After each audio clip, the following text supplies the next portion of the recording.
Hi everyone, today I'm going to share with you how I make my hydrangea flower arrangement to take indoors to enjoy throughout the winter. So here's an arrangement that I made last year. So this is the firelight hydrangea, so it's kind of dried up to that sort of a purple burgundy kind of a color, which is quite pretty.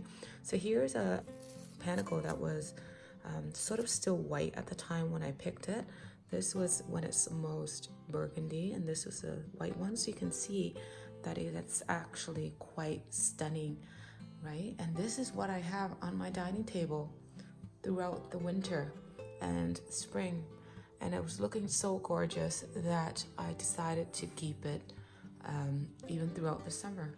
And every once in a while I replace it with some fresh flowers, but always I go back to this beautiful dry arrangement. So I'm going to show you a few more that I have also created from last year as well. Here's a vase of some dry hydrangea flowers that I made last year.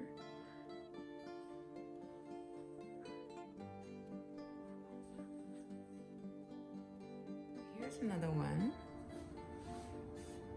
that I also made last year. This one's falling apart, so I'm gonna have to replace these flowers with some of the new ones that I'm gonna make today. So it is pretty simple, and yet it's beautiful, so you can enjoy it throughout the entire winter months. Here,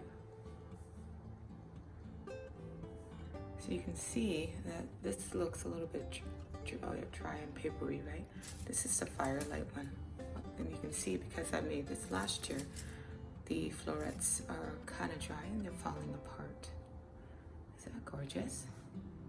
So here is the last flower arrangement I made last year. And now I'm going to go outside and show you how I do it with the vanilla strawberry panicles that I have in my garden. See you outside. Here is my vanilla strawberry.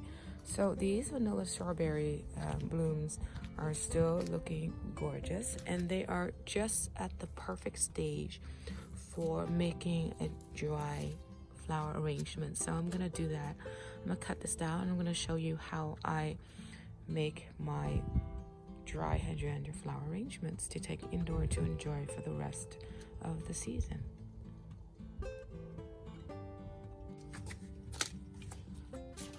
So I'm going to cut the stems further back, like here, just a straight cut.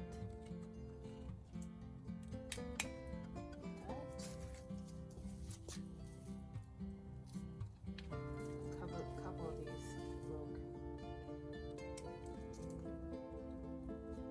Yeah, gorgeous, beautiful.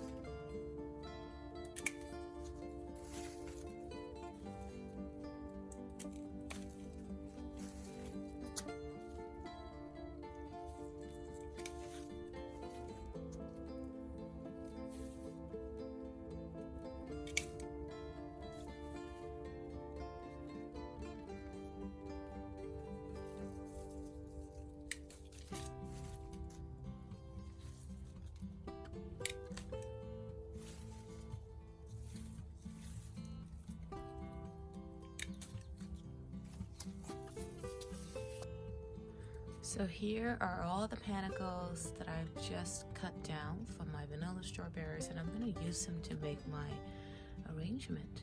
And I'll show you how I do that in the next clip. So all I have is a vase, and I put about an inch of cold water in here. And then I'm going to just strip the leaves of these stems.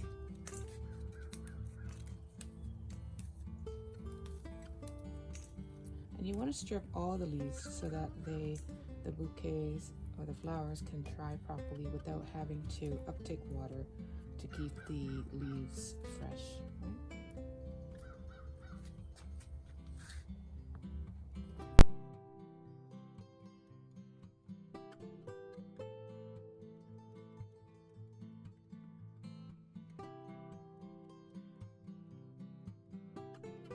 So here is the finished product.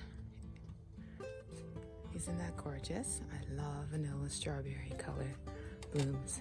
They're so much brighter. It's almost that sort of deep pink burgundy, right? Isn't that gorgeous?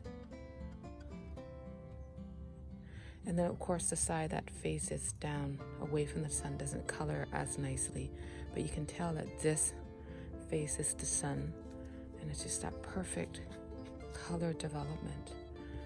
Now I just want to go over some tips as to when to pick your panicle hydrangeas for drying. So as you can see, you start to see some of the brown color on these florets here, right? So this is when it's a little bit past the nice color stage.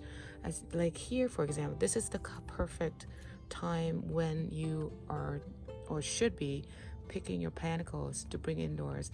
That's when you don't see any new white flowers at the top and everything is sort of papery looking just before, because you got to pick at the right stage, because if you don't pick it at this stage, they will start to brown up like that, and that's when it's a little bit too late, because once it starts to turn brown, you're going to lose that beautiful pink color when it dries. So, and as you can see, the green side, like I said, it's green is okay, just only because it doesn't have a lot of sun, so the color didn't develop nicely, but there's no white on it, right? So any white blooms or florets on them means that they are still not at that perfect papery sort of texture yet, so you don't pick those, okay?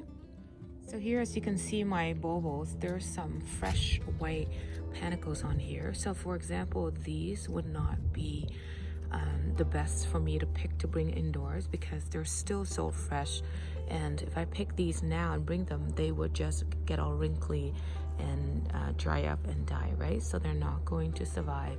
And same thing here, especially look at these stunt growth florets. They haven't been able or didn't even get a chance to open up, so for sure I don't want to pick these. But there are some on the bulbos that I could technically pick. So for example, this one I wouldn't pick because again, all this brown means that if I take them inside, they're gonna remain that brown. They're not gonna be as nice and pretty, right? But I have some, so I could pick this one. This one's quite nice. And I could pick this one too. So this one was hidden underneath the leaves of the other hydrangea, so the color didn't develop. That's not too bad, right? I've got some more here, and I've got some more there as well. So I can pick those. And there's lots, so I can go around and select a number of these panicles if I wanted to make another bouquet. But anyway, I want to say thank you so much for watching my video, and I hope this brings you a little joy, and think about bringing some dry flowers into your home to enjoy for the winter. So if you haven't subscribed already, please do subscribe, and I hope to see you next time on my next video. Have a wonderful day or evening wherever you are in the world. See you next time. Bye bye now.